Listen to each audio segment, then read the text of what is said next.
आना हुआ? मैं ओज का कवि कपिल मिश्रा काशी पूरे देश में ओज के कवि हैं सनातन की बात रखता हूँ जी। और कोलकाता में डॉक्टर के साथ जो अमानवीय और जघन्य घटना हुई है वो कहीं ना कहीं पूरे देश को हिलाकर रख दिया और शर्मसार करने वाली बात है। जिस देश की संस्कृति नार्यस्तु यत्र पूज्यन्ते रमन्ते तत्र देवता की रही है, उस देश में नारियों की ऐसी हालत देखी नहीं जा सकती।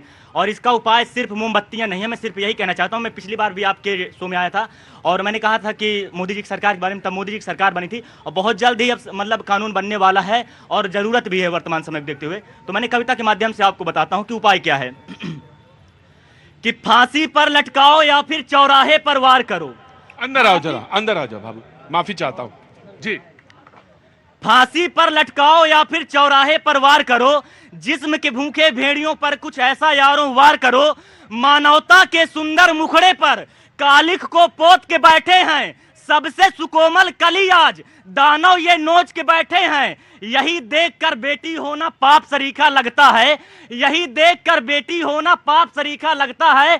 सबसे प्यारा रिश्ता था रहता मिठास से भरा हुआ, वो रिश्ता फीका लगता है। धरा धरोहर है बेटी, धरा धरोहर है बेटी, ना इस पर अत्याचार करो, फांसी पर लटकाओ या फिर चौराहे पर वार करो। बहुत अच्छी बात। मैं आया।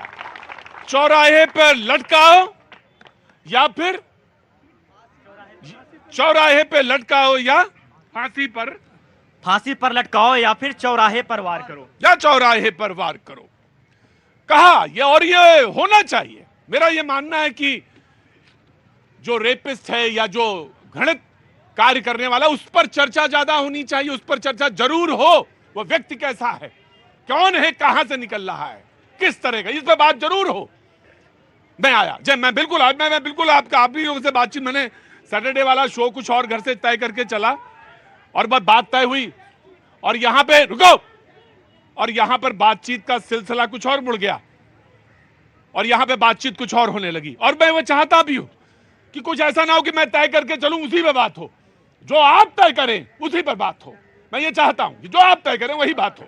जी भैया, कहां से आना हुआ? प्रतापगढ़ से जी। त्रिपाठी। हिमांशु भैया जी सर, मेरा ये कहना है कि मतलब ये वी वांट जस्टिस बोलने से और मोमबत्तियां जलाने से कोई फायदा नहीं है। सबसे पहला तो एक नया कानून ये लाना चाहिए कि जिस एरिया में ये चीज़ हो रहा है, सबसे पहले उनके पुलिस, जो वहाँ के पुलिसकर्मी हैं, उन पे ध्यान होना चाहिए।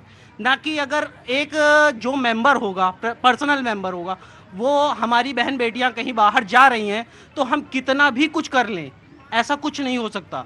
जब तक पूरा समाज और पुलिस इन्वॉल्व नहीं होगी तब तक ऐसा कुछ नहीं हो सकता। और मेरा मानना है कि समाज को जरूर खड़ा होना पड़ेगा। कहीं ना कहीं समाज को बहुत तीखे तुरु से और बहुत मजबूती के साथ खड़ा होना पड़ेगा।